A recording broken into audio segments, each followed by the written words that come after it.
It's Tuesday, October 22nd. I'm Matt Harmon. Welcome to the Yahoo Fantasy Forecast presented by Spectrum, and it is a hell of a day to talk ball. Before we dive into the people's panic meter, players you need to target off the waiver wire with Dalton Del Don like we do every Tuesday, we are going to do a little solo recap here from me on Monday Night Football. We got a Monday night doubleheader this week, and man, two really good games of football, two electric contests, and some tough stuff to talk about as well. But let's first get into Ravens 41, Bucs 31.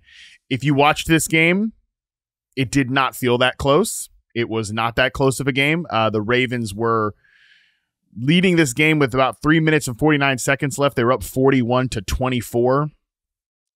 This was the Ravens pretty much all the way here. It looked like it might be interesting for the Bucs, unfortunately, until a Mike Evans injury. And again, we'll get to Tampa Bay in a second. Let's focus on the Ravens here. Lamar Jackson, 5 touchdowns, absolutely obliterated the Bucs zone coverage defense. According to Next Gen Stats, Lamar Jackson's receivers averaged 5.3 yards of separation per target, the most separation in a game this season. This shows us two things. One, it shows us the Bucs defense is still not a good unit. They're getting some guys back, but they still have injury problems on the back end. Jamel Dean's not out there, but Antoine Winfield was back out there. Doesn't matter. That zone-heavy defense, a veteran quarterback at the level of, Kirk Cousins a few weeks ago, and definitely Lamar Jackson is going to tear that unit to shreds. Anytime you got like a passing game player going against the Bucs, we're jacking up expectations for those guys, quarterback, wide receiver, whatever, because that defense is a problem on the back end. But it also shows us a point I've continually made on this podcast, which is that this is the best Ravens offense of the Lamar Jackson era. The guy's coming off an MVP. He's won an MVP previously. He might win another this year. He's playing the best football right now of any quarterback in the NFL, and the Ravens are a freaking wagon, man. On Football 301 last week, I had the Ravens ranked as my number one team. I know the Chiefs beat them in week 1. The Chiefs have they're 6-0. Right now, if these two teams played like the version of the Ravens we're getting, I think the Ravens are the best team in the NFL. Derrick Henry goes for another monster outing, 169 yards. He catches a touchdown in this one too. Just incredible stuff. And the passing game continues to be absolutely electric. Zay Flowers got a little dinged up early in this game. I wonder if he had a quiet night because of that. But the story, Rashad Bateman, 4 targets, 4 catches, 121 yards, and a touchdown. One of the easiest bets you could make all week was the Rashad Bateman over receiving yards against this Bucs defense with the way he's playing right now. Longtime listeners, Reception Perception subscribers know I love Rashad Bateman. I'm a big fan of his, and I'm so happy to see, after everything he has overcome from an injury perspective, that he's out there contributing for this team. He's been super efficient and effective on low volume all year. He will continue to do that. I think he just looks great out there. Lamar, the trust and connection and chemistry that those guys haven't been able to build because of the injury absences that Bateman has had, you can see that growing week by week. Super impressive stuff by Rashad Bateman all year, and awesome to see him put it in the box score in this one. Mark Andrews, 2 touchdowns. On the other side, Rachaad White also scored a couple of touchdowns, both through the air. The Coping Corner got a little bit of a middle finger from these two guys tonight. Obviously, when we get to the people's panic meter with Dalton, we're going to talk Coping Corner. We decided to leave both of these guys in there, obviously knowing that we were not going to be able to watch the game before we taped it. Clearly, we taped it before Monday Night Football, much earlier than that. This solo recap is the only thing we do after. So we'll see. We'll see what we'll go through the utilization data. Obviously, all 3 of the Bucs running backs played. Charlie Kolar and Isaiah Likely were still involved. Mark Andrews only has 4 targets on the day, but he scores 2 touchdowns. We might consider in future weeks taking these guys out of the Coping Corner, but it was hilarious. You got to shout out to producer Colin. I know this stuff is tough when we're pre-recording things and then we get these two guys scoring 4 combined touchdowns in the Coping Corner. But that's the beauty of this stuff, where if you're not able to laugh at yourself from a production standpoint and a podcast host standpoint, you're in the wrong line of work. So, the Coping Corner, we'll see. We'll address that stuff in future weeks with Rachaad White and Mark Andrews. I would say right now, if you had to make me guess, Andrews is probably closer to coming out than Rachaad White is. Let's talk about the Bucs.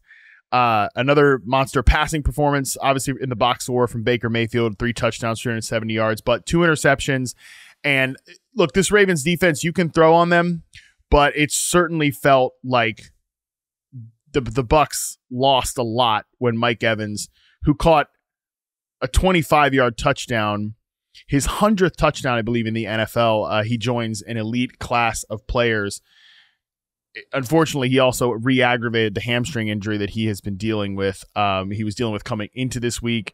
He certainly, again, it looked like he was that aggravated afterwards. So, yeah, Mike Evans, 100 receiving touchdowns in 11 seasons. All-time, he joins Jerry Rice, Randy Moss, Marvin Harrison Sr., Terrell Owens, and again, he is now the 5th member there, Mike Evans, to do this. So, all-time great player. It's been a pleasure to be like charting receivers during his entire career, 2014 to present. So just one of my favorite receivers in the league because he bucks the big wide receivers can't separate stereotype. Brutal. They lose him. And then the big loss here. Guys, I don't get sick, like truly sick to my stomach about a lot of injuries. Injuries suck. I hate injuries. And I always try to reference it in context of guys like a journey like Rashad Bateman. Shoot, we actually, and I think we're going to leave this in, Dalton and I talk about Brandon Ayuk, multi-damage knee injury in the beginning of the podcast. I actually brought up Chris Godwin as a guy that had a devastating knee reconstruction, and it took years for him to battle back after tearing it in that 21 season to battle back, and just now here in 2024 is having a career year as he's about to hit free agency at the end of this year. I mean, he's setting himself up for a monster, another big contract here potentially. He's been one of the best wideouts in the league. And late in the fourth quarter, when this game is probably lost, a lot of people will, I think, justifiably potentially rake Todd Bowles over the coals here for playing these guys deep in a game that they were out of at this point. I don't care the final score, 41-31. You got to at least raise your eyebrows at it. Everyone's reporting that it's potentially a dislocated ankle, which would likely end Chris Godwin's season. It has been a rough year for some of the best wide receiver picks you could make this year. And this stuff like fantasy, who cares? But it's been a rough year for some of these great wide receiver picks. But the Godwin thing in specifically does absolutely, just rips me up, man. This guy's a great player, great person. And yeah, another one of my favorite receivers in the league for a long time. One of my favorite prospects that I've charted for reception perception, just brutal stuff. He's going to, again, probably miss the rest of the regular season, which is a huge bummer. And going forward, the Bucs will have to rely, if Mike Evans misses multiple weeks here, Sterling Shepard, Jalen McMillan has 8 targets in this one. Shepard caught a 2-point conversion. I love Sterling Shepard, but Sterling Shepard can't be our best wide receiver, and he might be the best wide receiver on the Bucs, and he has a long injury history. So a guy like Jalen McMillan will be interesting to monitor. Trey Palmer's another player that gave him some snaps last year. But man, this Bucs offense goes from Baker Mayfield potentially like leading the NFL in touchdown passes by the end of the year, throwing like 40 plus over the course of the season, to now being a pretty troubling unit. That the best thing that the Bucs did, not just on offense, but period, the best thing the Bucs did was Baker Mayfield confidently running a well-designed offense and getting the ball to 2 great wide receivers. You felt the air leave the passing offense with Mike Evans early in the game, and then you just honestly felt the life of the entire unit leave when Chris Godwin exited with his devastating knee injury. Just really, again, super torn up about that. Let's move on to the next game here. Really wild one here a little bit at the end there. Cardinals 17, Chargers 15. Cardinals side of things, frankly, neither one of these passing offenses looked all that sharp to me. I don't know how Justin Herbert had 349 passing yards in this game. At one point, like right before the final few minutes, I'm like, Herbert has 348 passing yards in this game? I didn't feel like that watching the game. Cardinals passing offense continues to look out of sorts. I know the Chargers defense statistically is really good. I think this was a pretty decent prove it moment for them. Dan Orlovsky and Louis Riddick, you rarely ever hear this, but they were just openly campaigning for, hey, Drew Petzing, Jonathan Gannon, somebody do something to get Marvin Harrison some layup targets, vary up his alignments, a lot of the stuff that I've talked about on this show. But Marvin, make plays at the catch point. The Marvin Harrison Jr. stuff is pretty bad at this point. Again, both from his performance at the catch point and the way they're using him. That is just going to be super problematic for fantasy. I do think he's a good player. I think he's been fine this year from an individual isolation standpoint, but he is not making the plays in the tough situations that they're asking him to play, and they are asking him to play in really tough, tight situations at this point. So I don't really know, unless we see usage change at some point. The Cardinals have a deep, deep bye week this year. They're not one of these teams like, oh yeah, post-bye rookie bump. Like, their bye week's not till week 11. We got some time here. And there's some good games in the second half of the year. You know, Seahawks twice, Patriots, Rams, Panthers. There's some spots for this Cardinals offense, but my faith is a little bit shaken in just the overall construction of this thing and just what they're asking Harrison to do. I do think the margin for error is very thin, so he will continue, I think, to be pretty boom bust until we see something different with his usage. The hero here is James Conner, who's an absolute baller. Whenever Conner's out there, he's a running back one. I mean, 19 carries, 100 yards. He also chips in with 2 big plays in the pass game. 25.5 yards per catch on his 2 receptions, 4 targets. Connor's a monster. What a great player he is. And again, somebody that you're starting every week in fantasy. Chargers side of things, I mean, Will Dissly has 11 targets. What more do I need to say about the Chargers passing offense? Will Dissly has 11 targets. Ladd McConkey not healthy right now, even though he's the team's leading receiver coming into this one. You know, this is what we expected with the Chargers offense. It's going to be a little bit of a slog. There's no real deal fantasy hero here. I mean, Herbert looks pretty frustrated. I get why you'd be frustrated, especially with the fact that they lost this game at the end. Yeah, unfortunately, I do think like the worst version of what you might imagine a Greg Roman, Justin Herbert pairing would look like. I kind of feel like that is the pairing we're getting so far. That was a lot of information we tried to pack into about just over 10 minutes here. I feel like I could probably talk about both of these games for hours and hours, but we got to get to the rest of the show. One last note. And this is kind of coping corner adjacent too. If you think about it, Jameson Williams was reported during this game that he is going to be suspended for 2 games due to performance enhancing substances. Tough. I mean, my God, Jameson Williams just can't have a normal season in the NFL. He was having a great year with super interesting dimension he was adding to Detroit Lions. I will say, spoiler alert, we might talk about a certain Lions player going into the coping corner. I bet you can guess who it is later on in the show. I don't feel all that great about that, knowing that we're getting one of the players here, James Williams, removed from the target pecking order. So the coping corner might be on fraud watch. The coping corner might need to go in the coping corner. But for now, that's all we got from these 2 games. Again, could have talked about both of them for a long time. 2 super really interesting games.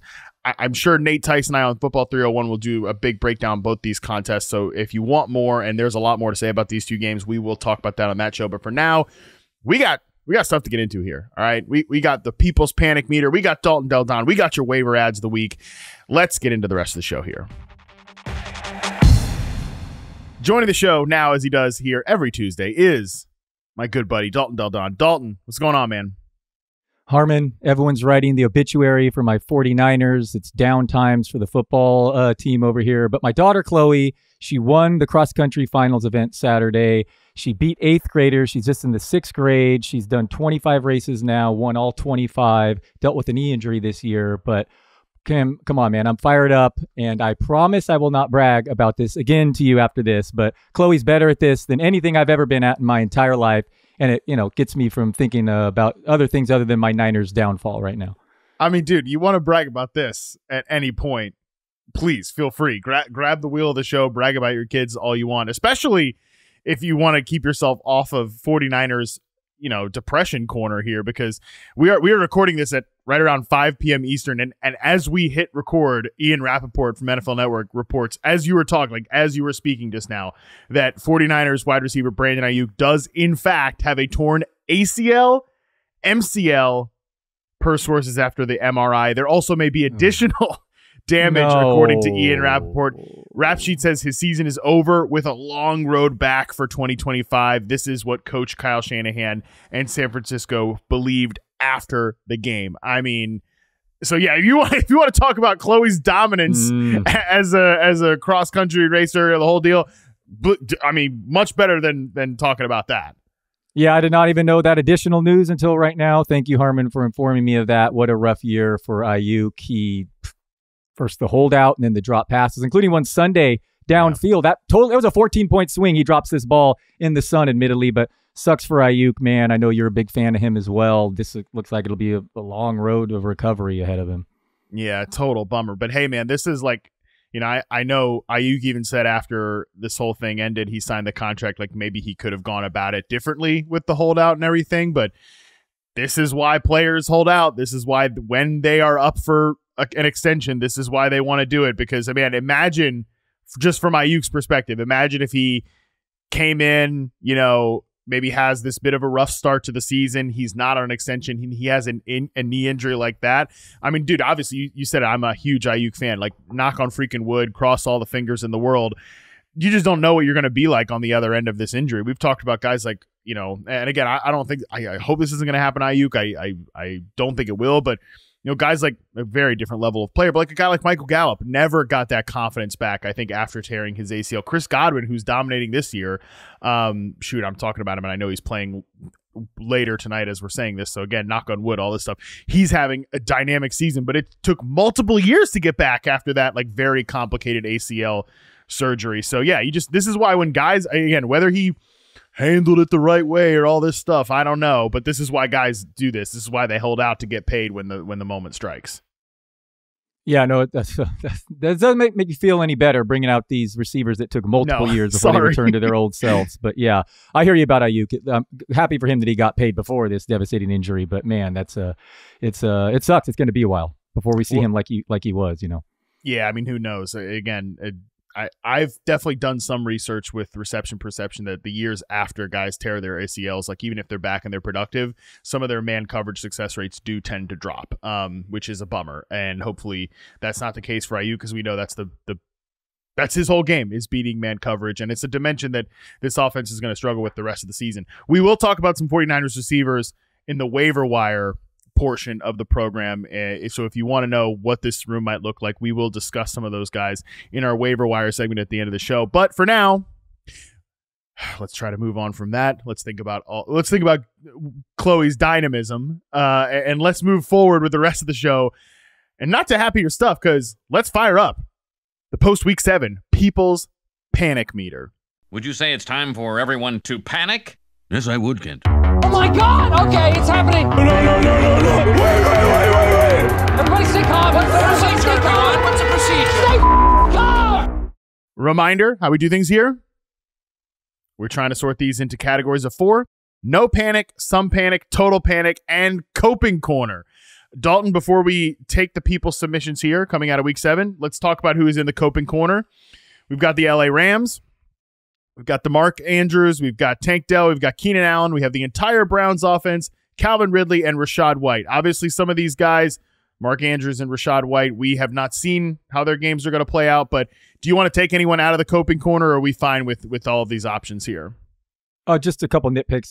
Kyren Williams is on pace to score 26 touchdowns, so I don't know if he totally qualifies there. And then the Browns offense we need to talk about. I mean, Njoku, Cedric Tillman, now with the new quarterback. I mean, that might be something there. But Tank Dell kind of aged well here, Harmon. I mean, a top 20 consensus receiver last week in the expert consensus ranks, and you kept cautioning, he does not look right. And boy, he disappointed. So that'd be my only nitpicks. Obviously, Kyren Williams is blowing up, and the Browns may have some juice now with especially if Winston takes over, particularly.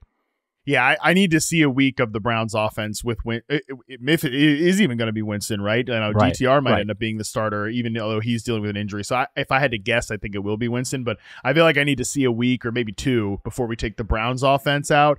But for now, I think we should take the Rams out of the coping corner. I think we go ahead and make the executive decision. The Rams are removed from the coping corner, and so that now we can talk about like guys like Cooper Kupp and Puka Nacua when he eventually gets back. So Kyren Williams probably never should have been in the coping corner. He wasn't really in the coping corner necessarily, but I think he's out. All these Rams are out, but everybody else stays in. I think going forward with the coping corner. Let's go ahead and get into the submissions here, starting with Quentin. Sent in a video and titled it Mahomes Corner. As we just discussed the coping corner. Let's hear what Quentin had to say. Patrick Mahomes needs to go into the coping corner. It's not his fault. It's the defense's fault. If this defense was an AFC North team, all we would talk about is how dominant this defense is. Right now, Patrick Mahomes is playing the football he needs to play. Conservative, run the ball, and manage the game. which is crazy, but Tom Brady used to do it as well. Tom Brady was not always a fantasy superstar. So right now we are just in that stage of Pat Mahomes' career. He's the Chiefs quarterback that they need, not the one the fantasy world wants. I mean, I got to say, Dalton, pretty good analysis by Quentin here. Quentin, if you're listening, and hopefully you are, number one, shout out to you. Thank you for submitting. Number two, you want to host the podcast sometime? Like, that was really good. That was pretty much perfect analysis on Patrick Mahomes and his current situation. Quentin knocked it out of the park here. Dalton, I do think that Mahomes is kind of at it is what it is territory, but are you ready to put him in the coping corner in the wake of everything that we have seen so far this season? Yes, I am. And I agree with the point that defense does not help here. The Chiefs had not allowed a 50-yard rusher all season until Jordan Mason ran for 56 yards this weekend. So the situation hurts, obviously losing Rashee Rice and then Juju right away. He was a big part of their game plan Sunday, and Kelsey's aging. So yeah, Mahomes' stats are just not there. He has a 6-8 touchdown to interception ratio this season. The game against the Niners was the lowest passer rating of his career. He entered with the lowest average air yards per completion in the league, 3.6.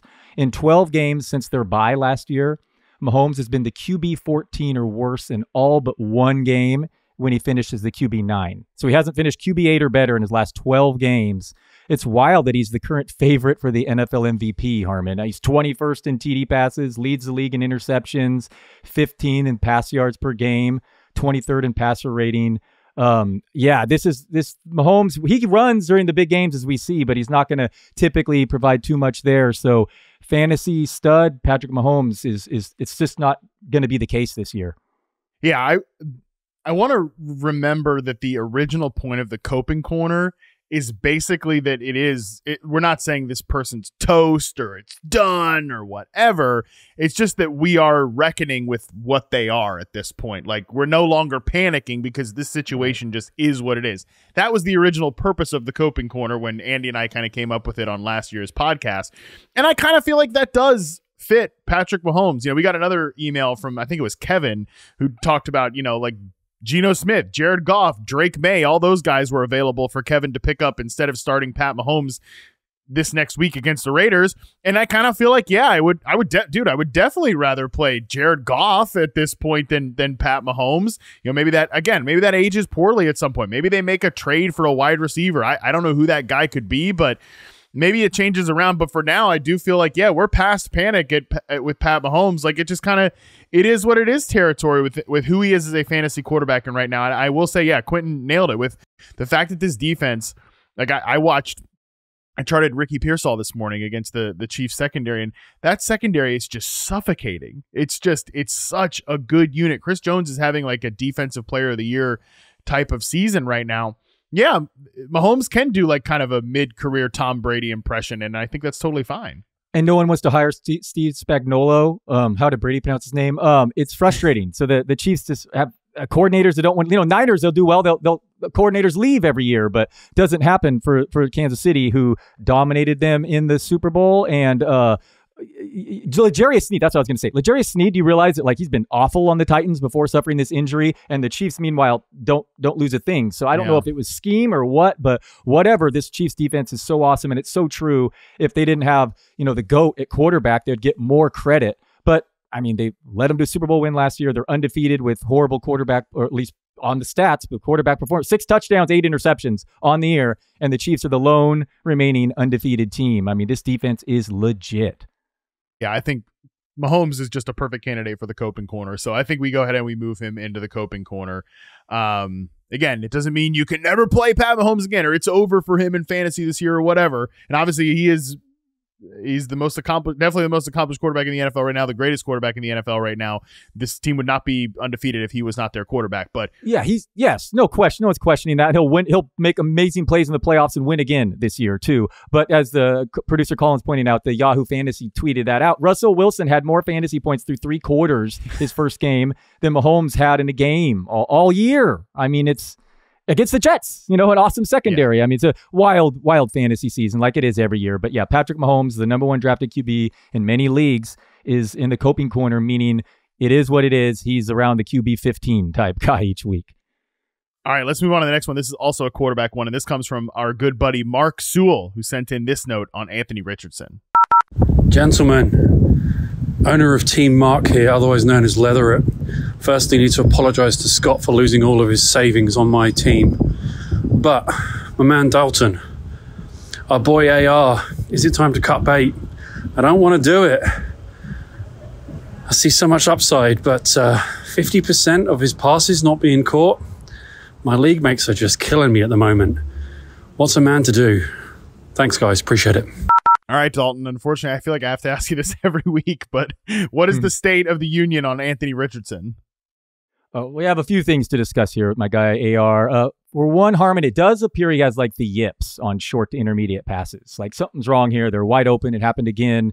It's in his head too. And then he just lets it fly downfield, but doesn't think twice. And it's just the best. He's the most accurate passer 30 yards down the field in the league. And he, the most inaccurate shorter than that. I'm not trying to make an excuse for Richardson. His passing's been painful to watch, painful. But schedule has been an issue here. Yeah. I mean, I had him as a sit last week and ranked him as a QB 17 because the Dolphins have allowed the fewest fantasy points to quarterbacks by a mile. Since week 1, when he had a good week, here's the fantasy points allowed. He faced a Green Bay team allowing the 11th fewest fantasy points to quarterbacks. The Bears, the 2nd fewest. The Steelers, the 5th fewest. The Dolphins, the fewest, period. So it's been a tough one. Meanwhile, Joe Flacco gets the Jacksonville, and then Jacksonville's week 18 outside of fantasy playoffs. So frustrating schedule here. And Houston, by the way, this week has allowed the 2nd fewest yards per attempt and has a good pass rush. So it's not an ideal, but they do allow fantasy points. And then they get a Brian Flores defense in Minnesota in prime time that's just been flexed to its Sunday in the next 2 weeks. So not exactly the easiest coming up either, but it does get easier than it has been. So I think that's been a issue here for sure.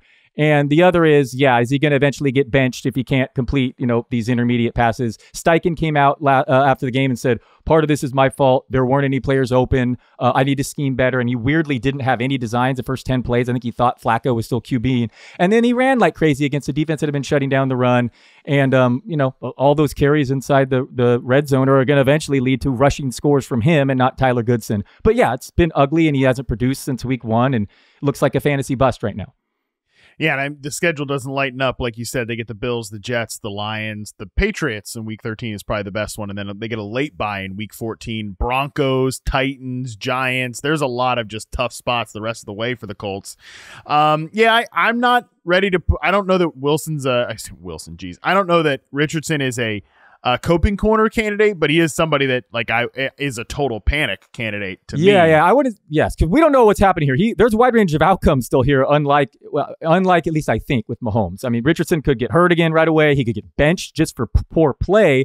But I really don't think he's going to get benched. But that's just me. I don't think he's going to get benched. Yeah. Okay. I hope. Obviously, I hope not. But he was top 5 in fantasy points per dropback entering last week. Everyone makes fun of the completion percentage. You know what that completion percentage comes with? Even after last week's horrific game against the toughest defense. 7.8 YPA on the year this year. I mean, that would lead the league some seasons. So it's not like he's a totally dysfunctional there. I mean, it's just doing it in a different way and very unique for today's modern success rate driven NFL. Like no one's attempting this type of offense. And again, it may not work. I mean, they won last week just because the Dolphins have the worst offense in the NFL right now. But if the schedule does lighten up, I mean, the Texans are allowing more fantasy points and the Vikings are allowing more fantasy points. Maybe this there's a chance that he has spike weeks for sure. Unlike, I don't really think, Mahomes is going to have his possibility of a spike week. So I think a wide range of outcomes here, definitely panic cut time, but doesn't fit the coping corner because we don't know what's happening. Yeah. So verdict on this one, definitely total panic. You probably should have some other alternatives. But yeah, for now, I think that we're looking at a total panic situation with Anthony Richardson. All right, this one comes in from Arjun. Hey, Matt, it's a beautiful Monday because the Steelers won, but let's talk about one of my most drafted players for a second. Let's list off some tight ends that scored more than Sam LaPorta this week in a game where the Lions scored 31 points. Harrison Bryant, Johnny Munt, Josh Wiley, Nick Vannett, Lucas Krull, Austin Hooper, Darnell Washington, and Jordan Akins. Are you kidding me?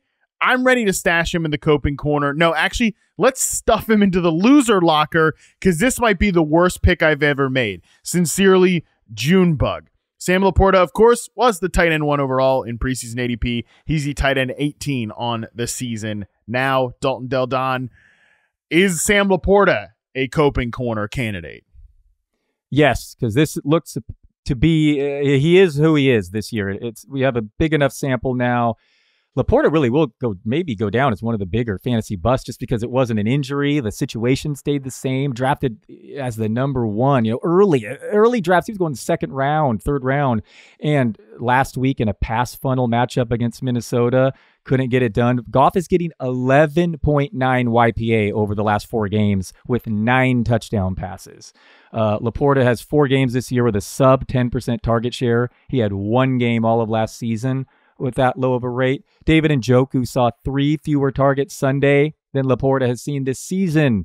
17 targets, Harmon. So, I mean, we knew his touchdowns would regress, but to me, this is coping corner because, we're not saying that you drop LaPorta, but right. I think our expectations need to be readjusted completely moving forward to the player he is this season and not last.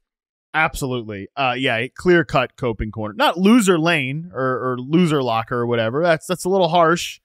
Arjun, let's be respectful of the players here because it's not a LaPorta issue. It's not like LaPorta's out there playing poorly. He's playing pretty well. I think he's just not getting the volume that he got last year. And, I said this a lot when it came to Jameson Williams. I think that if Jameson Williams was going to break out, he couldn't be the 5th most involved player in this offense because you had Amon-Ra St. Brown at the top of the target pecking order. You had Jahmyr Gibbs. You had David Montgomery. So that's 1, 2, 3. LaPorta was the 4th guy last year, just in terms of like how many times he touched the ball, 120 targets as a rookie. Williams, if he was going to break out, even if he's been volatile and he will be volatile, he has broken out this season to some degree. He was going to have to crack that rotation somewhere. And I think he's past LaPorta for the 4th guy in terms of like priority in the offense. So yeah, like there would have to be a loser in that situation from a fantasy volume perspective, not about the player, but just a volume perspective. And it looks like LaPorta is that loser, which I do think makes him a coping corner guy. And the only thing I'll add is things can change quickly in the NFL, and say St. Brown gets a couple injuries hit, and then suddenly, it's like boom, wheels up for him because he's still in the same ecosystem, and Goff is playing out of his mind. I mean, maybe he's going to win the MVP this year. So, I mean, the problem is a healthy Detroit offense, he's the 5th or 6th option. All right, let's move on to the next one here from Liam. I'm panicking on Rhamondre Stevenson. I made some trades to improve my team, banking that he would provide a solid flex option. When the Patriots stay in games, he plays good, and when they get behind quick, it's a guaranteed bust. I know you're probably going to say what I fear, to completely panic because the Patriots just don't have the offense to stay in games, making him a constant liability. Stevenson's preseason ADP was running back 20. He is currently running back 30. Dalton, are you at a total panic with Rhamondre Stevenson? I might come in a little lighter, so I'm curious to hear what you have to say. No, more maybe some panic here because he was coming off an injury. Maybe he gets healthier. Drake May gives him hope. That's my main thing here, is that Drake May gives the offense hope big time, night and day compared to before May took over this offense. So I think Stevenson is a hold. I mean, you don't want to sell him. You're selling him low. He's still a really good player. And the offense, the Patriots found their quarterback for the next decade. I mean, Drake May looks awesome to me. Yeah, Drake May looks awesome. I'm with you on that. And I mean, the next 2 games, look, I probably would have said this going into Jacksonville, but I think the biggest thing is that they did have a lead in that game. They had a 10-point lead at one point in the first quarter. So it wasn't as if like, oh man, it was just complete train wreck against Jacksonville all the time. I do think Stevenson probably came back a little too early from this foot injury. So, and who knows, like in 2 weeks, if he's still not efficient, maybe we can continue to have that injury conversation. He does become a coping corner candidate, but next 2 games, at least Jets and Titans, those should be closer kind of scripts where Stevenson would be involved. So if he's healthier and we get some better games out of him there, then I think we're starting to feel confident about starting him against the Rams in week 11 or the Dolphins in week 12 because they've had issues against the run, even if they're a good pass defense. The Colts in week 13, the Cardinals in week 15, the Bills in week 16. There are still spots the rest of the way where if we get some better feelings on Stevenson the next 2 weeks, I think he will still be kind of a low end running back 2-ish type of player. Yeah, you were naming like the league's best run funnel defenses right there. So like that setup. Hopefully we get him healthy, and Drake May's only going to get better. So there's some panic with Stevenson, but I actually think he could be sneaky valuable from here on out. Let's go on to the next one here. This one's from Barrett. I'm panicking about Diontae Johnson. Yes, he is still outpacing his ADP, but 2 months into the season, I'm more worried about his outlook now after disappearing in 2 of the last 3 games versus the season that seemed within his grasp since the quarterback change. It's one thing to have a dud versus the Chicago secondary, but his lack of production against Washington's defense is concerning. I've been worried about Canales switching back to Young at some point, and I honestly would not have blamed him if he did so today. Which version of Diontae and the Carolina offense / Dalton should we expect going forward? Thanks, Barrett.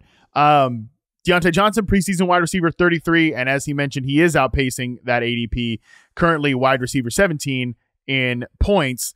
I don't know, Dalton.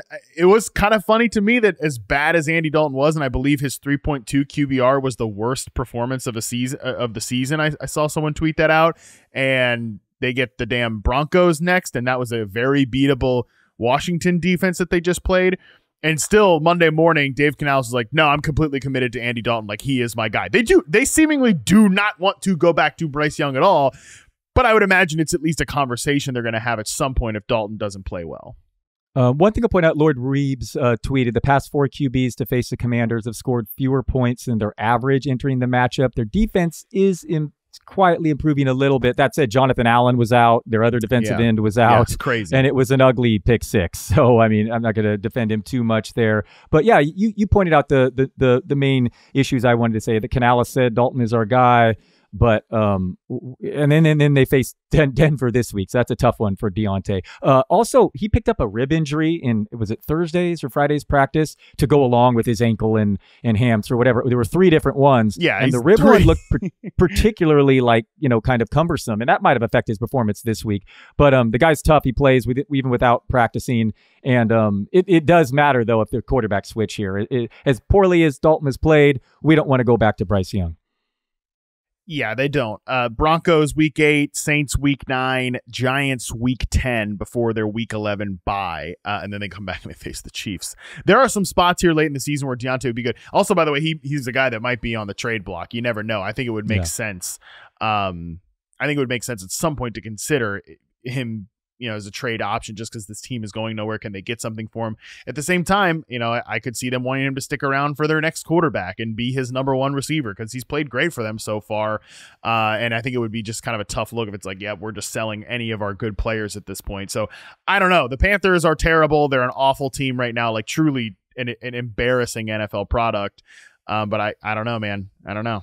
My Jalen Coker sleeper DFS. Well, a lot of people were on him, but it didn't work out. But it worked out better than the Juju. That was the cheap debate, but who left early. But Coker, the slot, I thought he was interesting, playing, and even he was playing even in 3 wide over Mingo. But even if Coker Diontae can play a little bit, he can play a little bit. I know. I still have my eye on him, and especially if Diontae gets traded. But Leggett and Coker, the whole passing offense was just ugly. Thankfully, they allowed Hubbard to get a garbage time touchdown down 37-7. It would have been a total fantasy disaster for everyone there. But Washington's defense may not be the the total doormat they were in the first few weeks of the year. Is maybe worth pointing out here.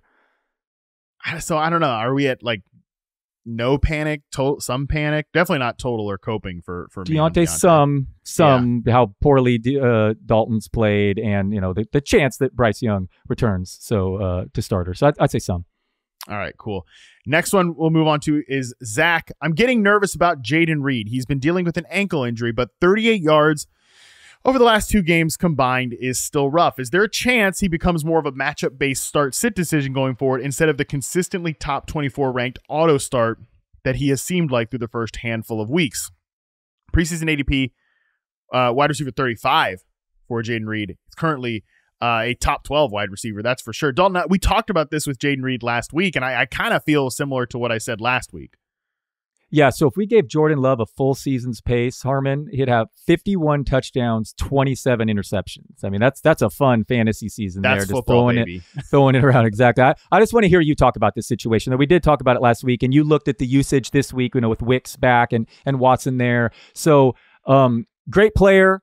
tough situation to have a consistent fantasy value, right? It is wild every week, and I guess it's half PPR, but in the fantasy pros, he's consistently top 10. I'm like, looking at the usage, he just sticks out compared to everyone there every single week on the rankings. So I'd like to hear your thoughts on Jayden Reed, more than mine.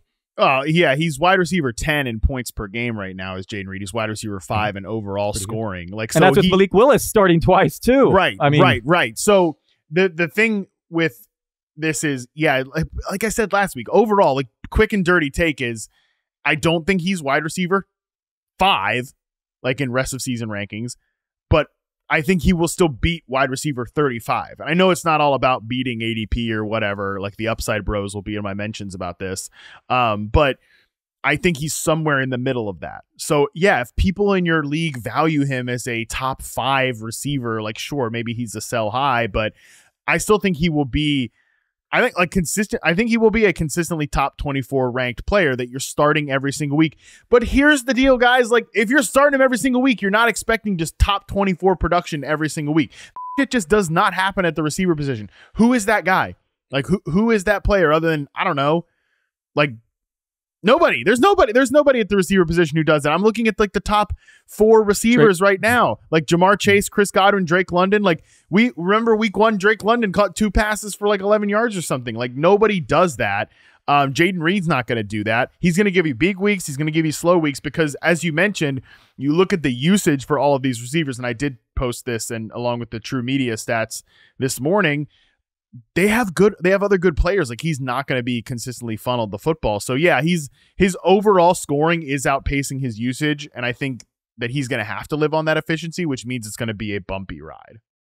Yeah, and he can finish. He can beat his expected fantasy points, in that system, and he's a good player too. Producer Colin shouting Drake London, and since week 1, London has been probably the most consistent receiver in the league. But you're absolutely right, Harmon. Every receiver is inconsistent, but Reed maybe even more volatile. Producer Colin forgot what like the week 1 panic meter was all Drake London.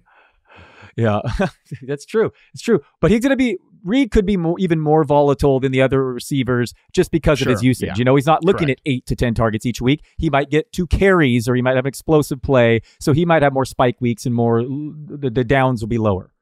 Yeah, that is totally true. He's going to have spike weeks because he's a great player.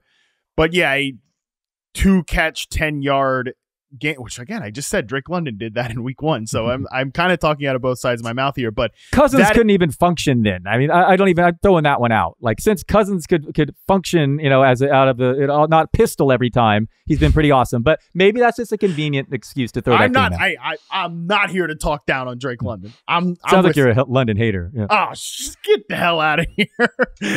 I'm the least Drake London hater. But yeah, no, man, again, he did have 14.8 points, like bottom line results in week 6 because he scored a touchdown because he's awesome. And by the way, he's another guy that if he caught 2 passes, like 2 of his targets that were drops, and we might not be having this conversation about him as a panic meter because he's having to live off that efficiency and things like that. So I don't know. I'm at maybe just some panic, I guess, with Jayden Reed, but I still think it's just a perception issue, basically, I guess. Yeah, however you want to label it, I'm good with, but I'm with you. He's like a wide receiver, top 24 wide receiver moving forward with some, higher highs and lower lows, and maybe some of the other receivers ranked similarly. I like it. We'll beat ADP, but his final finish might be a little bit fraudulent, which I think it is right now here. All right, next one up is Owen. Hi, Matt and Dalton.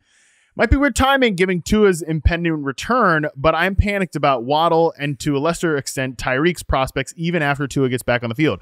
I expected this team to go from a 12-5 quality team to an 8-9 quality team without him, but the team worked more like 4-13. Is Tua really enough to help the wide receivers get anywhere close to their preseason expectations, even just from a rest of season perspective?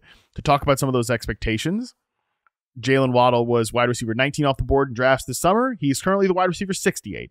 Tyreek Hill was the wide receiver 2 overall in drafts this summer. He is the wide receiver 42 so far this season. So Tua gave a press conference today, talked a lot about his situation. It sounds like he's going to be back. So Dalton, Tua back in the mix. Is that enough to get both these guys back to, I don't know, preseason expectations? How about just usability in fantasy? I hope so, because it's bad. The worst offense in the league without Tua. I mean, McDaniel's stock has had to have lowered. I mean, they lost that game in Indy coming off a bye. He couldn't dial it up. Waddle and Tyreek Hill, 19 scoreless yards against the Colts secondary. No DeForest Buckner was playing. It's not great. Waddle and Hill have 33 combined touchdowns with Tua and 0 from all other quarterbacks since joining Miami. The Dolphins are averaging 11.7 points per game this year. That's fewer than Bryce Young-led Panthers, the last 2 winless teams in the league. This is an offense that scored 70 points in one game last year. They're dead last in neutral pass rate, Harmon. Tua did actually have a big week 1. It did come against Jacksonville, but then he had struggled against Buffalo before going down. I mean, now is obviously not the time to trade away Waddle and Hill. It's time to trade for and hope Tua returns and things get better. Can't get worse. Tua was wearing sunglasses indoors during that Indy game, but man, I hope he's healthy. Hope he comes back. Hope this offense, greatest show on surf, was a lot of fun last year, and I hope it returns. But we're all just guessing, obviously, at Tua's health. Yeah, I want to say no panic for these guys just because, I want to see a game with Tua, basically.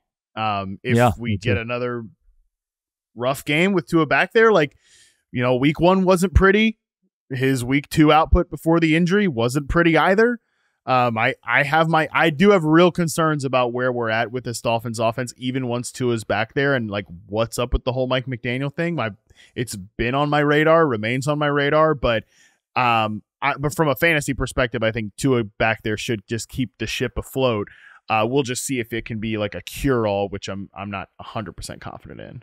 Tua got 9.1 YPA and threw for 340 yards and a touchdown without a pick week 1. I don't really remember. Was it ugly? Because I have heard the narrative how bad they were in the beginning of the year. I guess they only put up 20 points. Is that? Yeah, and this is the way it is with Tyreek Hill, but it took him breaking an 80-yard touchdown. Yeah. By the way, that was against the Jags, who were the worst. No, I know the worst. No, totally. Yes, no, I know. And then he's very much struggling against Buffalo week 2, and but I'm with you 100%. Love to see Tua for multiple reasons, but let's get a bigger sample than that. But obviously, man, with the backups, Boyle, Huntley, and whoever was before, what is up with McDaniel? I mean, the offense is just that it's definitely it's bizarre that they're that bad. I get that you lost your quarterback that's specifically designed for that offense, but I didn't expect it to be the absolute stone worst. Me neither. And I mean, they have Achane, Tyreek Hill, and Waddle. That's Mostert. That's a crazy amount of athleticism and speed. But Jonnu Smith, you got to get him to target. I got to, and they're just getting nothing out of. I mean, the Jonnu Smith stuff. It seemed like they spent the whole bye week designing how to clear space out of the middle for Jonnu Smith targets, which worked. But again, you scored 10 points against the Colts off a bye. Indoors. Not a good defense, the Indianapolis Colts. So again, like I said, it is definitely on my radar, this whole Miami Dolphins thing. So I don't have total confidence that Tua is going to come back here and Tyreek's immediately a top 5 receiver and Jalen Waddle's a top 20 guy. But I do think that they will get back to players you can put in your lineup and not, vomit all over yourself with the whole thing. So I'm at no panic with these guys just because Tua's back. But talk to us after the first game with Tua, and we might be feeling differently in the next episode. So we'll keep tabs on that one. Let's take a quick break. When we come back, we'll run through the rest of the emails and then get into our social media submissions right after this. All right, we're back. This next one comes in from Andrew. What do you make of Jaxon, Smith-Njigba moving forward? Are we in the quote, if I start him, I get nothing, / if I bench him, he gets 18 plus points zone? Please tell me there are some underlying stats that pretend prolific performance in the second half of the season. I also wanted to include this tweet from Man on Twitter asking, is JSN actually just fancy Tyler Boyd? Jaxon Smith-Njigba, preseason wide receiver 39. He's ahead of that current ranking wide receiver 34. So he is beating his ADP. Congratulations. Dalton, I have a lot of thoughts about this, but I want to hear what you think first. DK Metcalf, grade 1 sprained MCL, I believe, week to week. So that absolutely could help JSN here. Although targets haven't been the problem. Seattle is the most pass attempts per game in the league, easily the most passing yards. JSN's 8th in targets, but he's 59th in air yard share, 78th in average depth of target. I don't know. I felt like I fell for the hype coming out of college, and he's just not that great of a football player. I hope I'm wrong. I wish I were wrong, but I'm on total panic here. I think he's PPR scam, Tyler Boyd 2.0. It appears to me. Again, I hope I'm wrong, but the evidence is definitely pointing that way right now in a growing sample. Yeah, I actually really love the fancy Tyler Boyd comparison. I said this to Andy that on like after charting his rookie season for reception perception, I was like, I thought he was fine as a player in year one. The problem is I've been charting some games this season and I still feel like he's fine. I was hoping for more than that. I was hoping for he goes from great prospect, a little bit of a murky kind of rookie season production wise, but the film was fine. It was good to great in his second season, you know, and we haven't seen that jump. That's the thing. Like we project sometimes like, okay, just because this guy's young, he's going to take a leap. That has not happened with JSN. He just looks like a good NFL slot receiver. The problem is they have DK Metcalf. They have Tyler Lockett still. Like Tyler Lockett is declining. He's not gone. He's still on the team. And yeah, they can throw the ball all they want, but it's not a concentrated passing offense, which is problematic for a guy like JSN who does at this point look like a player who needs a lot of targets and is not in a room where he's going to command a lot of targets. Yeah, Metcalf injury, game against the Bills, the Rams before the Week 10 bye. Maybe they hold him out until that Week 10 bye. That's going to make JSN startable, but I do think, again, do I really want to total panic about a guy who was barely a top 40 receiver? I don't know if total panic is the right word, but I'm certainly at like I think this is where we're at with him. And last year he had the Waldron excuse, the broken wrist excuse, but it's definitely disconcerting that he's not, showing a leap this year with a new coaching staff. But I'll just push back on you, Harmon. He's playing with Metcalf and Lockett, but he's number 8th in targets. He's 8th. He has 59 targets this year. That's not the issue. It's just, but is role, like if Metcalf misses a couple weeks, is he going to be starting to see the ball down the field more is my main thing here, because that could change everything. So I guess that's because the targets itself aren't the problem here. Literally 8th in the NFL. It's where the targets are going and what he's doing with them. Well, yeah, I mean, that's another thing too, is he's not been a bad after catch player. He's just been like a forgettable he's been a fine. Like that's the word I keep coming. He's fine after catch player. I think he can win a little bit more in the intermediate area.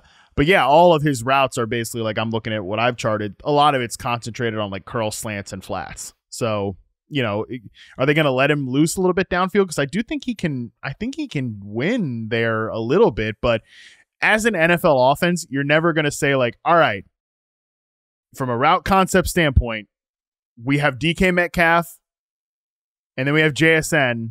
We're going to look at their two skill sets and we're going to assign the downfield routes to JSN. Like, does that make sense? So maybe now, like if Metcalf's out of there, he could become more of that guy, but I'm a little skeptical of it.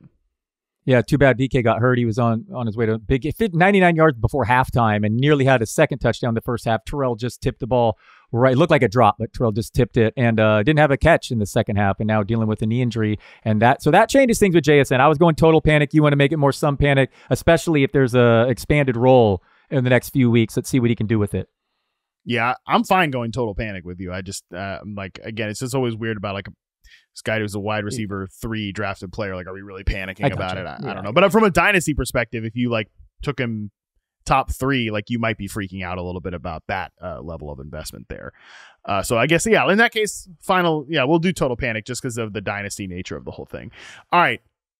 Next one here comes from Jay. This one's just titled Tennessee Panic. Dink and dunk nature of Brian Callahan's offense seems to have only borrowed from the worst side of Zach Taylor showed in Cincinnati. Post-bye, the offense has gotten worse. Why get the weapons for Levis if they're going to choke the life out of the offense with, quote, safe passes? Levis throws a good deep ball, or he used to. Can we adapt, or is Brian Callahan in his first and only head coaching gig? So, yeah, I mean, look, we put Calvin Ridley in the coping corner. I guess, do we want to talk a little bit about Tony Pollard? Because he's probably the only other one that people care about from a fantasy standpoint. But I think some of it's a Brian Callahan issue. Some of it's just like Will Levis does not throw a good deep ball. He just throws the ball far. So I don't really know that, like, yeah, you know what? Let's watch Will Levis throw it far and like let's lean into him as a deep passer is maybe necessarily the answer here. And I also think like they're a little bit Jacksonville-ish where all of the players are bigger names than like their games are at this point too. Will Levis was playing hurt. He's shaky to begin with, healthy, but the telecast 2 weeks ago before the game reported that he required a pain-killing shot to play through that sprained AC joint. That's not reported nowhere else. He looked incredibly shaky all game, and then Mason Rudolph took over this last week, and he's obviously not the answer. So Calvin Ridley committed an egregious drop downfield this week. He's totaled 56 receiving yards on 23 targets the last 4 games. Ouch. Yeah. Tony Pollard's the only one we're talking about, right? And he getting all the touches he can handle with Spears out. Chestnut, the only other option there, but he definitely disappointed fantasy managers in a good matchup against the Bills defense, allowing a ton of fantasy points. But he'll get a lot of volume, but this is a team with a dysfunctional bottom 3 quarterback situation. Yeah, I mean, total panic about the Tennessee Titans. Coping corner, if you want to say it. We already put Ridley in the coping corner. I don't know that Pollard's going to go there, but I would say that I'm panicked just about the state of the offense at this point. All right, last email. This one isn't panic, but I mean, we got to read this from Gold Chain Studios just because it's such a good rant. And look, I love the Panic Meter is great. We love the Panic Meter. If you guys just want to get a rant off about things sometimes and it's good, I will allow it here. Gold Chain Studio says, I'm at a loss for words. This isn't about any one player, more of a state of the fantasy nation. I usually play the matchups and stats no matter what. It's a sicko way to play, but it's my cross to bear. Example from week 7. I sat Jordan Mason for Rhamondre due to concerns for the shoulder. And Rhamondre having a pretty good matchup while Mason faced Kansas City, who stifle the run. Not too upset about that turnout, just perplexed at Patriots play calling and Jermichael Hasty's usage. Take it a step further. I sat Pickens due to the Jets matchup and played Noah Brown and Jordan Whittington instead, who had what I consider to be pretty good schematic matchups. And look, in hindsight, it obviously looks bad. But how was I supposed to know that McVay was lying about the injury report? I'm just going to pause here and editorialize. You're shocked Sean McVay lied to you about an injury? I mean, talk to people who drafted Puka Nacua and ask how they feel about Sean McVay injury honesty. Anyways, continue. He's not Zach Taylor. He's better than that. How was I supposed to predict Jayden Daniels would get hurt right away and kill any Noah Brown value? Or that Sauce would get hurt and Pickens would score that very next play? And for the start your studs crowd, explain CJ Stroud having less than 6 points while Drake May had just shy of 25. Was Raheem Morris right after all? Are stats really just for losers? Will I ever win another game this season if I stick to analytics? Is it time to switch to team DGAF and vibes? I don't know, Dalton. Is it time to switch to team DGAF and vibes for our buddy Gold Chain Studios here? Oh, I hear him, man. And I wonder if I overweight matchups. I really do take him into account in my rankings each week big time. And I was down on George Pickens this week. And of course, I couldn't account for Sauce Gardner getting hurt. And it can be frustrating. And it's oftentimes, it seems like we remember the ones we get wrong more than the ones you get right. And there's so many second, third order effects. It's tough to account for in matchups and coaching. I will say Noah Brown might have been a stretch here, dude. But this guy had bad luck with the Whittington. Lack of information. The stats, we could have all the stats and be knee deep in the spreadsheet. But if we don't know a guy's dealing with an unreported injury, is absolutely, you could have the best algorithm ever for your projections, and you'd be wrong. So a lot going on here. Sorry for this fella being so frustrated, but I hear him. It's been, I mean, crazy, frustrating year of tough to predict things, like it always is. Sports and football, very hard to predict. Yeah, I would say sometimes maybe don't overreact to the matchups. That's good advice. But other than that, yeah, man, it's a frustrating game. And I'm with Dalton that sometimes you just end up remembering the things you get wrong more than the things you get right. I know sometimes that I'm haunted by the players I get wrong and stuff like that. And you want an answer. You want to know why didn't this guy work out? Where was I wrong? And sometimes you just never get that answer. And that's over a player's course of his entire career. Certainly Noah Brown, maybe it was a stretch to start him over George Pickens. I probably wouldn't have done that. But yeah, you didn't know Jayden Daniels was going to get hurt to, seconds into the game. So there's nothing you can do about that. It is what it is. We keep fighting. We don't give up, though. Maybe analytics and stats can go in the coping corner, but we do not give up, and we continue to fight. We continue to push forward. And Gold Chain Studios and anyone else frustrated out there, you got this. Just keep at it. You got this. Let's move to our social submissions here. Washi sends in, panicking on Alvin Kamara. He looks great, but the injuries to the offensive line plus Shaheed being out for the season are making me balk, even knowing that Derek Carr is coming back. Alvin Kamara was preseason running back 19. He is currently the running back 2. But Dalton, are you panicked about the future outlook for Alvin Kamara and, frankly, the entire Saints offense? Yeah, that offensive line definitely is in some trouble right now. But no, he's a trade candidate here. Maybe even ends up in a better situation. Nothing to do with Kamara, but Harmon, have you seen the hilarious splits the Saints with and without Taysom Hill on the field this year? It's very, it's probably just coincidental, but it's pretty funny. Kendre Miller looked good briefly in his return. I mean, he could be an interesting stash here if Kamara does get traded, but there's not really panic for a player that's been so good from where you drafted him, right? I mean, I get it. The situation's not ideal, but Carr comes back in a week or two, dump offs. Kamara is not a lot of panic for me.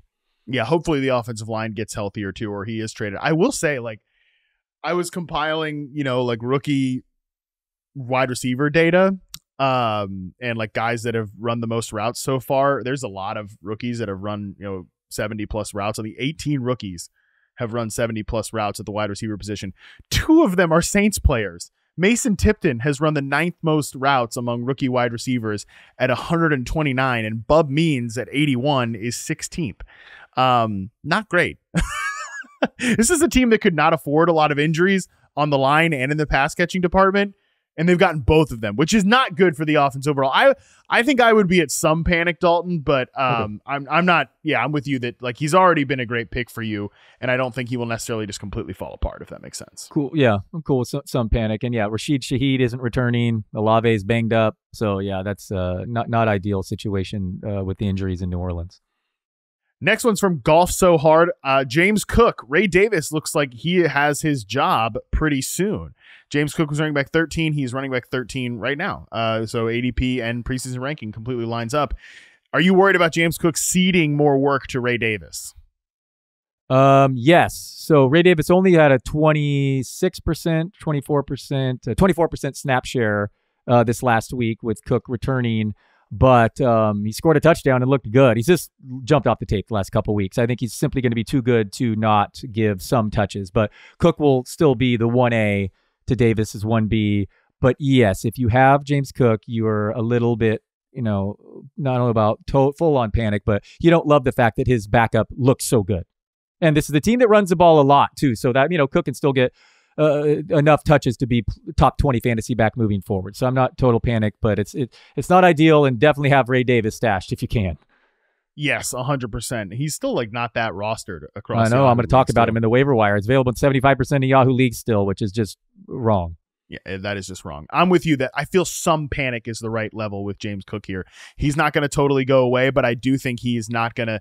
Like, Ray Davis is too good to just be completely ousted here. And they need him, too. They don't want James Cook taking all of the work in the backfield. So the fact that Davis has been that good, it's a good thing for the Bills. It's not good if you have James Cook in fantasy.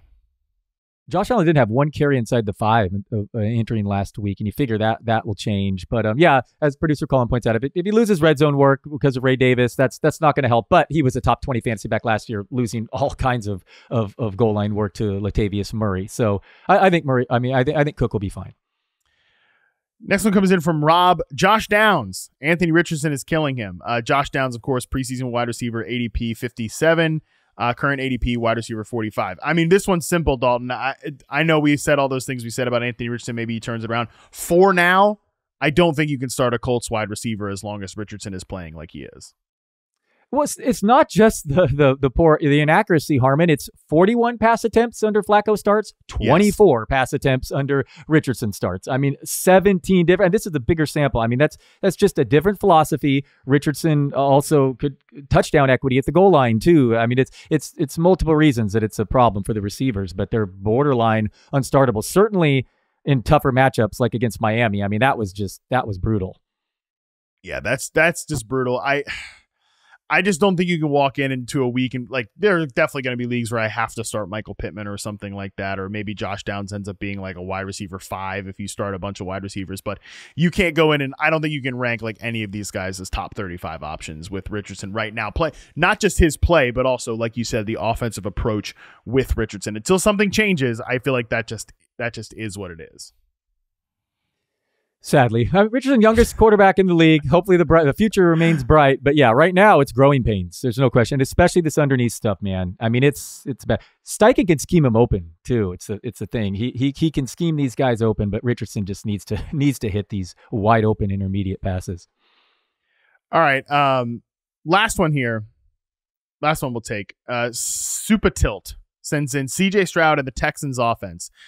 CJ Stroud is QB7 in ADP. He is QB11 on the season, which, I mean, shoot, that seems like a miracle after last week, what we got out of CJ Stroud. He has not been a productive, like, every week fantasy starter. Do we have hope that that can change Dalton Del Don, or is he somebody we should consider for, like, a total panic? I know you love splits, but what do you make of Stroud's, man? These are just the most dramatic you'll ever see, pretty much. At home, he's gotten 8.7 yards per attempt with 21 touchdown passes. On the road in his career, 6.8 YPA, 12 touchdowns in more games. I mean, a 2-yard gap, 1.9 yard gap. Yeah. I haven't seen anything like that since covering the sport. It's pretty wild. I guess it's a year and a half, so smaller sample. He definitely dealt with pass rush last week. PFF Bobby Slowick is, I complained about him to you all year on this podcast, all last season on this podcast. You did. The dude ran the ball on first down every single time. We wanted to give him the benefit of the doubt that he would stop doing that in year 2 of Stroud, and he hasn't. So a few things going against Stroud, who also has dramatic splits without Nico Collins on the field. So last week was a problem on the road and without Nico and against, a solid defense. So this is Stephon Diggs washed. I mean, it's possible. Our guy Tank Dell doesn't look healthy. So I think right now he's also in, the opposite of playing in a hitter's count. I mean, he's got a OC having him in pitcher's counts, and he has no Nico Collins. So it's not great. But I mean, Stroud's an awesome player who will put up big fantasy weeks. But especially in DFS, I think these crazy splits are at least worth noting. I mean, they nearly won that Packer game because they had 2 possessions start on the 11-yard line of Green Bay. 2. I mean, Stroud had, didn't do anything, and they still nearly won that game because Mixon just looks so awesome. And maybe Mixon helps Stroud. There won't be so many 1st and 10s, because he is so much. Poor Cam Akers, he must really be done looking at the difference there. But yeah, Stroud, big splits and a fantasy disappointment so far. I keep forgetting to mention this to Andy, but Andy's been saying like he couldn't wait to drop Cam Akers from his roster just because he had been forced to start. The damn Texans felt the same way. As soon as Joe Mixon was back, they traded Cam Akers back to Minnesota. So they felt they feel the same way as fantasy people. 2 of the next 3 games for the Texans: home against the Colts and home against the Lions. Those should be pretty good if these home road splits are a thing. Those are 2 pretty good situations there for CJ Stroud. Look. I think Stroud's great. I don't think Diggs is washed at all. I just think Diggs is not the downfield receiver that he used to be. And Tank Dell is not the downfield receiver that he was last year because of the injury. Thanks to everybody who tweeted at me that it was wrong to put him in the coping corner after his game against the Patriots when he caught a bunch of short passes. And then he didn't catch anything this week. We'll see. Hopefully Tank Dell can get right pretty soon. And hopefully Nico Collins get back there, because that is the thing. Like, Nico Collins is that is how good he is. Like, talk to me about what the damn Vikings offense would look like if Justin Jefferson wasn't there. Talk to me about, I don't know, what the Dolphins offense would, well, the Dolphins offense is garbage right now, but you get my point. Like, you take Tyreek out of there, it changes things. That's the level of player that Nico Collins is. And, not having him there, I do think I guess I'm at total panic about Stroud as a fantasy quarterback, I guess. I want to ask you about Diggs. I was just a little tongue-in-cheek saying he's washed, but I remember last year he specifically struggled out of a slot when they were using him, and this year it looks like he, at least entering last week, he had run about 60% of his routes from the slot. Do you think this is a role issue with him at this stage of his career?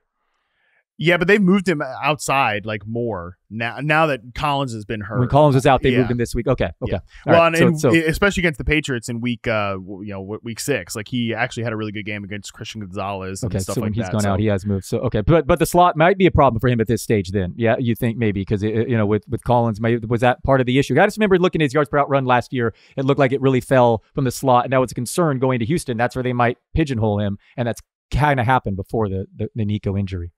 Yeah, but like the thing is, I actually think it's good for his, like, what he is now at this point as a player. And I kind of think it's what they needed. They needed like a chain moving slot receiver. The thing is, we just haven't seen the Texans offense what we imagined it to be.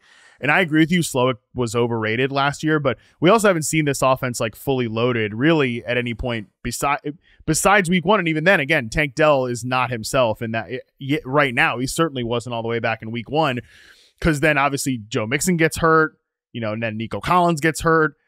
We've never gotten the full vision of what this Texans offense is supposed to look like. And the offensive line has certainly been a problematic unit this year. And in Stroud's defense, Dell dropped a pass. It could have been a touchdown in the end zone last week too, which would have helped his numbers. All right, so I am kind of at total panic for CJ Stroud as a fantasy quarterback. There's probably some streaming options like on certain weeks that might be better than Stroud, but that's always the problem if you draft a and JJ Zachariason talked about this on the show this offseason. Like that was why he was down on CJ Stroud, that like these pocket guys do need like everything to work out for them to be high end every week fantasy starters, and everything has not worked out for the Houston Texans this year, so that just kind of is what it is. All right, with that, our update on the coping corner. We've taken the Rams out. We've added Patrick Mahomes and Sam LaPorta. So the current members of the coping corner: Mark Andrews, Tank Dell, Keenan Allen, the whole Browns offense. Obviously, we will revisit that if Jameis Winston does something there. Calvin Ridley, Rashad White, Patrick Mahomes, and Sam LaPorta are the new additions here. So I feel pretty good about adding Mahomes and LaPorta to the coping corner. Just, hey, man, like there's nothing more to say. Like it just is what it is. Pretty wild. 2 players drafted at the top of their respective positions, too, in most drafts. All right, let's take our last break. After the break, we get to our waiver wire segment right after this.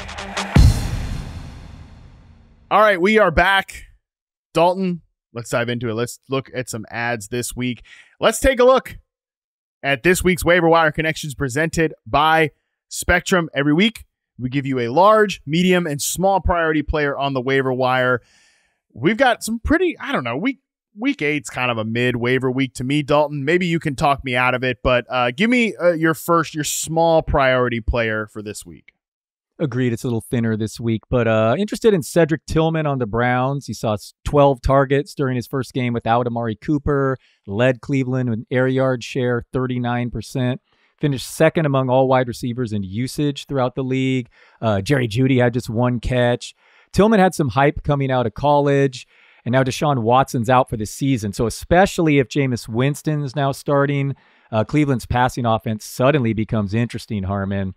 Winston's average target depth Sunday would have ranked first on the season among all quarterbacks. So the guy will throw it downfield. We may have something here. Tillman is rostered in 0% of Yahoo leagues right now. Love this call out. He stood out to me as the most natural X-receiver replacement now that Amari Cooper is out of there, because that's not where Jerry Jeudy wins. Elijah Moore is definitely not that guy. None of the other receivers are. Cedric Tillman is the guy there.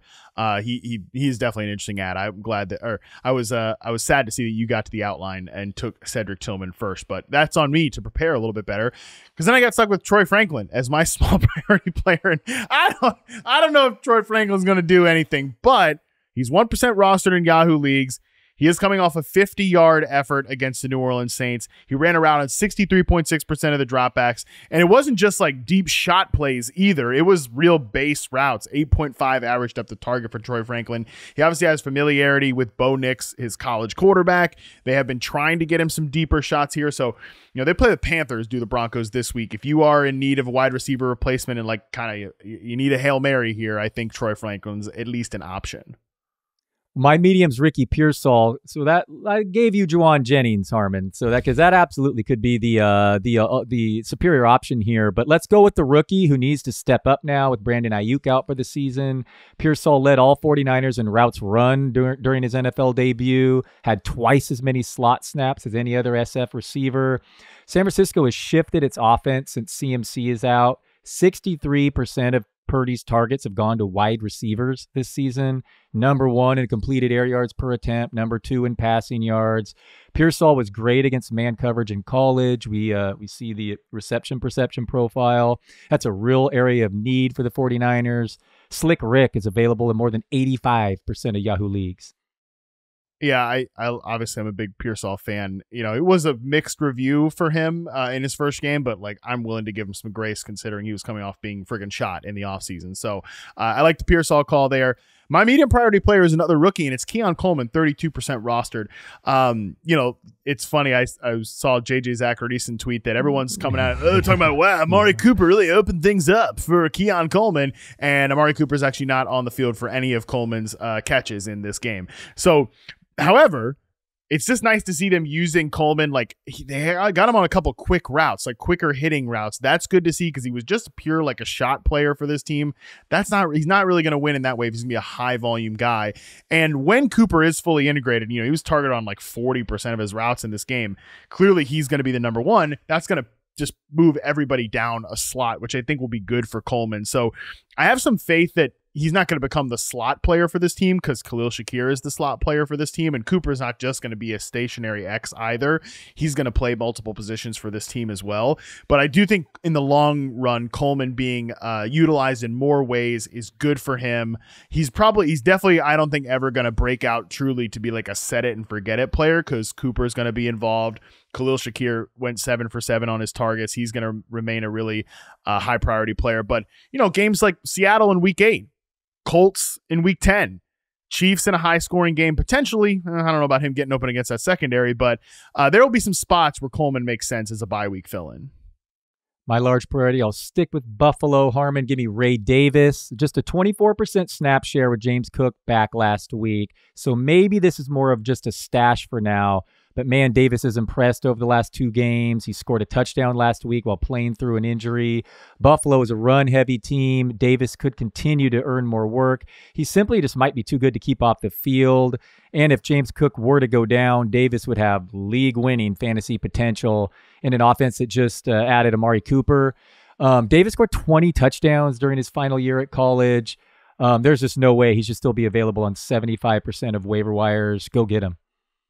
Love that call. Yeah, I mean, he could be an RB1 if something were to happen to James Cook. The fact that he's available in almost 75% of leagues is malpractice at the best. My large priority player is Jauan Jennings, who's 29% rostered. Obviously, he didn't play last week. However, looking at receivers, according to True Media, with 20-plus targets on the season, this is plays that go for 10-plus yards. A.J. Brown, Rashad Bateman, Nico Collins, Romeo Doubs, Jauan Jennings. First downs per route run.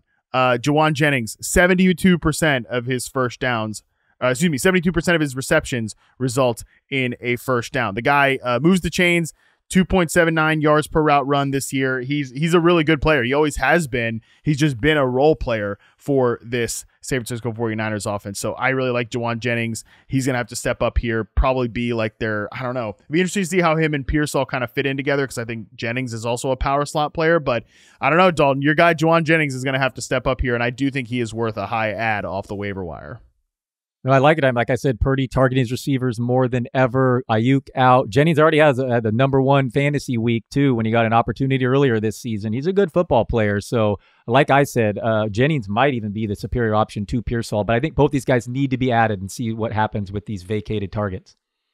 All right, so that has been the Waiver Wire Connections on the Yahoo Fantasy Forecast presented by Spectrum. And that's going to do it for us on this show. Dalton, appreciate you, buddy. We definitely had to shovel through some muck on this one, and we started off with bad news with Ayuk breaking as we were taping, but we push forward like we told Gold Chain Studios. We push forward and we keep moving, man. Yeah, man, rough one for us Niner fans, but good talking ball with you as always, Harmon. All right. Like I said, that is going to do it for us on this show. Shout out to everybody who sent in submissions for the People's Panic Meter. I continue to ask you all to bring it, and you bring it. So thank you so much for all your participation with the show. It does mean a lot, and you guys are crushing it. You are the heart and soul of the show. So really appreciate you guys doing that. Tomorrow we will be back. Sal Vetri will join me as he always does on Wednesday for the post-Week 7 data dump. We tell you the stats you need to know heading into Week 8. Until then, we are out.